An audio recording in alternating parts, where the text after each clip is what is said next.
తెలంగాణ పాలిటిక్స్కి వద్దాం. తెలంగాణ క్యాబినెట్ సమావేశం జరుగుతుంది. క్యాబినెట్లో మంత్రి మండలి ఎలాంటి నిర్ణయం తీసుకున్నదనే దానిపై ప్రస్తుతం ఆసక్తి కనపడుతోంది. ఎమ్మెల్సీలుగా కోదండరాం, అమీర్ అలీ ఖాన్ల పేర్లను మరోసారి క్యాబినెట్ ఖరారు చేసింది. ఎమ్మెల్సీలుగా ఇద్దరు పేర్లు ఖరారయ్యాయి క్యాబినెట్ భేటీలో.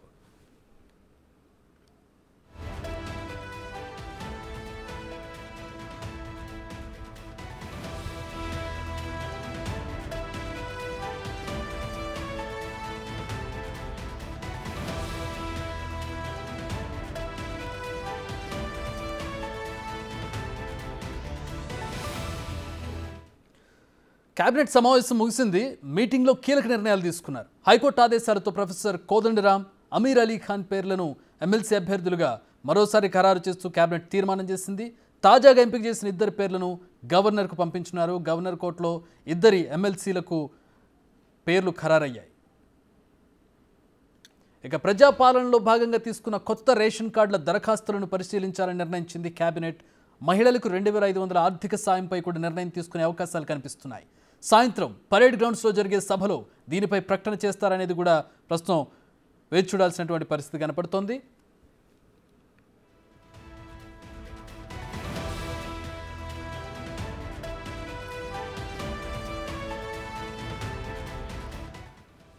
రైట్, క్యాబినెట్ భేటీకి సంబంధించి క్యాబినెట్ భేటీలో జరిగిన నిర్ణయాలకు సంబంధించి మరిన్ని వివరాలు అందించడానికి మా deputy bureau chief Sadiq join అవుతున్నారు. Sadiq, good evening. ఏంటి భేటీలో ఎలాంటి నిర్ణయాలు తీసుకున్నారు? ఎమ్మెల్సీలకు సంబంధించి ప్రధానంగా చర్చ జరిగినట్లు కనపడుతుంది. ఇంకా ఇతరత్ర ఎట్లాంటి నిర్ణయాలు జరిగాయి?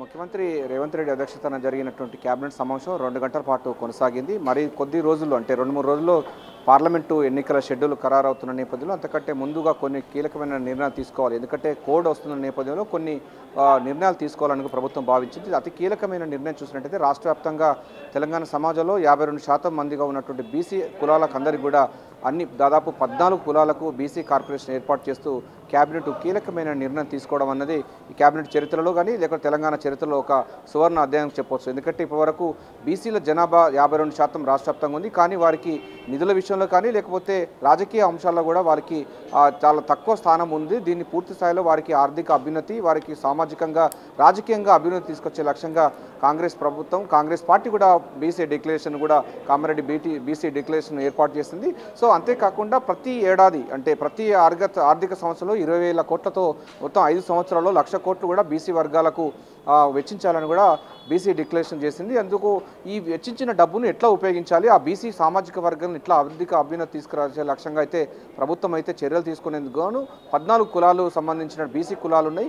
ఇప్పటివరకు కొన్ని కులాలకు ఫెడరేషన్స్ మాత్రమే ఉన్నాయి. ఫెడరేషన్ ద్వారా పెద్దగా అనుకున్న విషయాలు సాధించలేకపోయింది. సో కార్పొరేషన్ ఏర్పాటు చేయడం వల్ల పూర్తి స్థాయిలో నిధులను ఆ కార్పొరేషన్ ఏర్పాటు చేస్తే ఆ కార్పొరేషన్లో వచ్చిన నిధుల నుంచి వెళ్ళి ఆయా వర్గాలకు ఆయా సమాజంలోకి పూర్తి స్థాయిలో కూడా ఆర్థిక అభివృద్ధి తీసుకొచ్చే లక్ష్యంగా అయితే ప్రభుత్వం అయితే దుశ్చారించినట్టుగా మనకు స్పష్టంగా అర్థమవుతుంది. ఎందుకంటే ఎన్నికలు సమీపిస్తున్న నేపథ్యంలో బీసీ కులాలకు సంబంధించిన వాళ్ళు బీసీ సామాజిక వర్గాలందరూ కూడా కాంగ్రెస్ పార్టీ వైపు ర్యాలీ కావాల్సిన అవసరం ఉంటున్న నేపథ్యంలో ప్రభుత్వం ఈ కీలకమైన నిర్ణయం తీసుకుంది.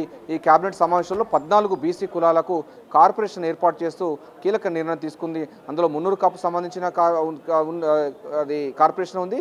ఇతర సంబంధించినటువంటి కొన్ని కులాలు ఉన్నాయి.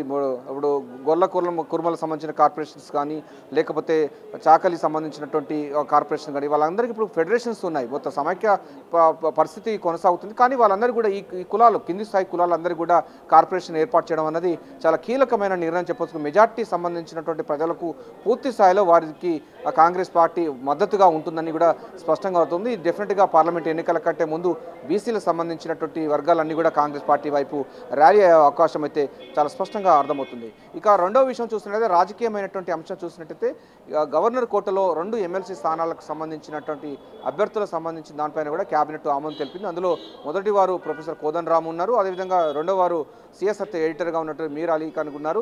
ఇద్దరి కూడా పేర్లు కూడా ఖరారు చేస్తూ మరోసారి కూడా క్యాబినెట్ ఆమోదం తెలిపింది. గవర్నర్కు పంపించబోతుంది. గత ప్రభుత్వంలో గవర్నర్ కోర్టులో వచ్చినటువంటి వివాదాస్పదం అయింది. ఆ తర్వాత కోర్టు కేసు ఉంది. కోర్టు కూడా వాటిని పరిశీలించాలని చెప్పింది కానీ ఆర్డర్ చేయలేదు. సో గవర్నర్కున్న విశేషణ అధికారాల ప్రకారంగా క్యాబినెట్ వచ్చినటువంటి నిర్ణయాల ప్రకారంగా ముందుకెళ్లాలని కూడా కోర్టుకు సూచించిన ధర్మిలా కొత్తగా మళ్ళీ ఇద్దరు పేర్లను మరోసారి ఖరారు చేస్తూ కూడా క్యాబినెట్ తీర్మానం చేసింది. సో ప్రొఫెసర్ కోదండరాం, మీర్ అలీ ఖాన్ సంబంధించినటువంటి ఇద్దరు గవర్నర్ కోర్టులో ఎమ్మెల్సీలుగా ఉండబోతున్నారు. ఇక దీంతో పాటుగా మనకు చూసినట్టయితే మహిళా శక్తి, తెలంగాణ మహిళా శక్తి అనే ఒక కొత్త పథకము ఇప్పటికే 6 గ్యారంటీ స్కీమ్స్ అమలు చేస్తుంది కాంగ్రెస్ ప్రభుత్వం.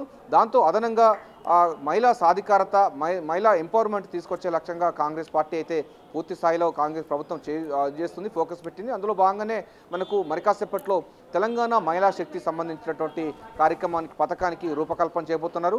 రాష్ట్ర వ్యాప్తంగా 63 లక్షల సంబంధించినటువంటి మహిళా సహాయక సంఘాలలో పనిచేస్తున్నటువంటి మహిళలకు అందరికీ కూడా ఈ పూర్తి స్థాయిలో బెనిఫిట్ ఉంటుంది. వారికి చిన్న సన్నకారు సంబంధించిన పరిశ్రమ ఏర్పాటు చేసి వారి ఆర్థిక అభ్యున్నతి కోసం ప్రభుత్వం పూర్తి స్థాయిలో వారికి నిధులను కూడా ఇవ్వబోతుంది. అంతేకాకుండా మనకు మహాలక్ష్మి స్కీమ్లో ప్రతి మహిళకు 2,500 రూపాయలు ఇస్తామని కూడా మేనిఫెస్టోలో పెట్టడం జరిగింది. సో 6 గ్యారంటీ స్కీమ్లో అది కూడా ప్రధానమైనది కనుక ఇది ఐకేపీ సంబంధించిన సెంటర్స్ ద్వారా ఈ యొక్క వాటిని లబ్ధిదారుల ఎంపిక కానీ లేకుంటే వారికి బాధ్యత ఇస్తారన్న దానిపైన కూడా ఇంకా చర్చ కొనసాగుతుంది. ఇంకా క్యాబినెట్ సమావేశం ఇప్పుడే ముగిసింది కనుక ఇంకా కొంత విషయాలు రావాల్సి ఉంది. మరి కాసేపట్లో మంత్రులు క్యాబినెట్ యొక్క కీలకమైన నిర్ణయాలు వెల్లడించే అవకాశం ఉంది. సో ఇదొకటి చాలా కీలకమైన చెప్పొచ్చు. దీంతో పాటుగా ధరణి అనేది ఒకటి గత ప్రభుత్వం తీసుకొచ్చింది, భూములకు సంబంధించి అన్యక్రాంతమైంది. సో అనేకమైనటువంటి లోపాలు కూడా బయటపడుతుంది, చాలా పెద్ద ఫ్రాడ్ జరిగిందని కూడా ప్రభుత్వం భావిస్తుంది. అదేవిధంగా ధరణి పైన వేసినట్టు కమిటీ కూడా భావిస్తుంది, ప్రభుత్వానికి కొన్ని సిఫార్సు చేస్తుంది. సో పూర్తి స్థాయిలో దాన్ని అవగాహన చేసుకునేందుకు ఇంకా మరింత లోతైన అధ్యయనం చేసేందుకు సిట్ ఒకటి ఏర్పాటు చేయాలని కూడా ప్రభుత్వం భావిస్తున్నట్టుగా తెలుస్తుంది.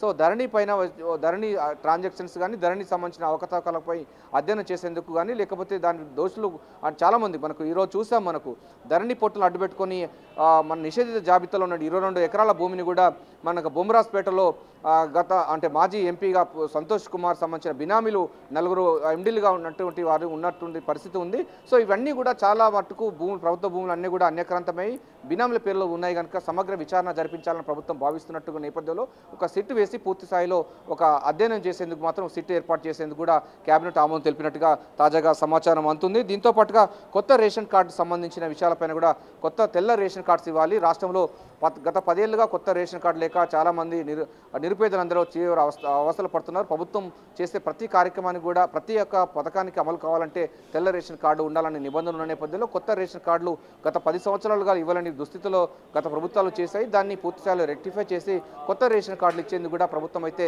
సూత్రప్రాయంగా ఈరోజు కేబినెట్లో ఒక నిర్ణయం తీసుకున్నట్టుగా స్పష్టమవుతుంది. సో తెల్ల రేషన్ కార్డులకు సంబంధించినటువంటి అంశంపైన పేదలందరికీ ఇది ఇచ్చే లక్ష్యంగా మాత్రం ఉండబోతుంది. దాదాపు 30 నుండి 40 లక్షల మంది మొన్న జరిగినటువంటి ప్రజా పరిపాలన సంబంధించిన దరఖాస్తులో చేసుకున్నారు. తెల్ల రేషన్ కార్డులకు సంబంధించి జారీ చేసేందుకు కూడా కేబినెట్ ఆమోదం తెలిపినట్టుగా తాజాగా సమాచారం అందుతుంది. ఇక ఉద్యోగులకు సంబంధించిన విషయాలు చూస్తుంటే ఉద్యోగులకు గత ప్రభుత్వం 4 డిఏలు ఎగ్గొట్టిన జరిగింది. ఆ 4 డిఏల్లో 3 డిఏలు ఇచ్చేసిన తర్వాత ఇవ్వాలని కూడా ప్రభుత్వం నిర్ణయించింది. ఎందుకంటే ఎన్నికలు వస్తున్న నేపథ్యంలో ఉపాధ్యాయ ఉద్యోగులు కూడా చాలా కీలకమైన పాత్ర పోషిస్తున్న నేపథ్యంలో వాళ్ళకి డిఏ ఇవ్వాలని, డిఆర్ఎస్ అలవెన్స్ సంబంధించి ఇవ్వాలని కూడా ప్రభుత్వం భావించింది. దీనికి కేబినెట్ ఆమోదం తెలిపింది. ఇందిరమ్మ ఇల్లు సంబంధించిన పథకంలో ప్రధానంగా చూసినట్టయితే చక్రి మనకు రాష్ట్ర వ్యాప్తంగా మనకు 4 లక్షలు సంబంధించిన ఇళ్ల నిర్మాణాలు ఈ ఏడాది నిర్మించాలి అని కూడా ప్రభుత్వం నిర్ణయించింది. అందుకోసం అడ్కో ద్వారా 3,000 కోట్ల రూపాయలు కూడా రుణం తీసుకుంది. దానికి సంబంధించినటువంటి కార్యక్రమానికి కూడా కేబినెట్ ఆమోదం తెలిపింది. గ్రామీణ ప్రాంతాల్లో 57 లక్షలకు సంబంధించినటువంటి ఇళ్ల నిర్మించాలని, అంటే 57,000 సంబంధించినటువంటి ఇళ్లు నిర్మించాలి. పట్టణ ప్రాంతాల్లో 37,000 ఇళ్లు నిర్మించాలి ఈ ఏడాదిలో అని కూడా చెప్పడం జరిగింది. సో పూర్తి స్థాయిలో కూడా ఈసారి 4.5 లక్షల ఇందిరమ్మ ఇళ్లు నిర్మించాలని సంబంధించి దానిపైన కూడా కేబినెట్ ఆమోదం తెలిపినట్టుగా తెలుస్తుంది.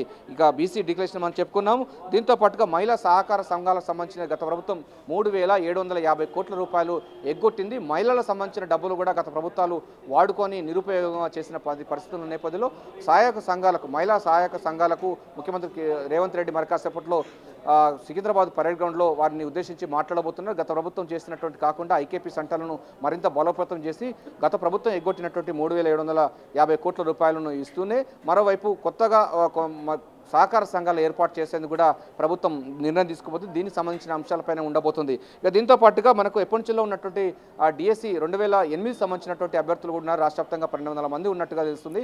2008 సంబంధించిన డిఎస్సి అభ్యర్థులు ఎవరైతే ఉన్నారో ఏపీలో పూర్తి స్థాయిలో కూడా వారికి అట్లా మినిమం పే స్కేల్ సంబంధించిన ఇస్తున్నది. అదే తరహాలో తెలంగాణలో ఇచ్చేందుకు కూడా ప్రభుత్వం అయితే చర్యలు తీసుకున్నట్టుగా కనబడుతుంది. సో క్యాబినెట్లో కూడా ఇది కీలక నిర్ణయం చెప్పొచ్చు. ఎందుకంటే చాలా రోజుల నుంచి కూడా నిరుద్యోగ డిఎస్సి 2008 సంబంధించిన అభ్యర్థులు ఎదురు చూస్తున్నారు ప్రభుత్వం యొక్క తీర్పు కోసం. ఇప్పటికే కోర్టు కూడా మానవతా దృక్పథంతో వీరి యొక్క సమస్యను పరిష్కరించాలని కూడా హైకోర్టు సూచనలు కూడా ప్రభుత్వానికి చేసింది. సో వారందరూ కూడా తీపి కబురు ఉండే అవకాశం అయితే కనబడుతుంది. ఏదైనప్పటికీ పార్లమెంటు ఎన్నికలకు ముందుగా జరిగినటువంటి కేబినెట్ సమావేశం కావడంతో కీలకమైన నిర్ణయాలు ఉన్నాయని మనం ఇప్పటిదాకా చెప్పుకున్నాం. బీసీ సామాజిక వర్గాలను ప్రసన్నం చేసుకునేందుకు గాను వారి కార్పొరేషన్ ఏర్పాటు చేసి వారికి ఎంపవర్మెంట్ చేసే విధంగా మాత్రం కీలక నిర్ణయం తీసుకోబోతున్నారు. ప్రభుత్వం పూర్తి స్థాయిలో అయితే ఫోకస్ పెట్టిందని చెప్పవచ్చు.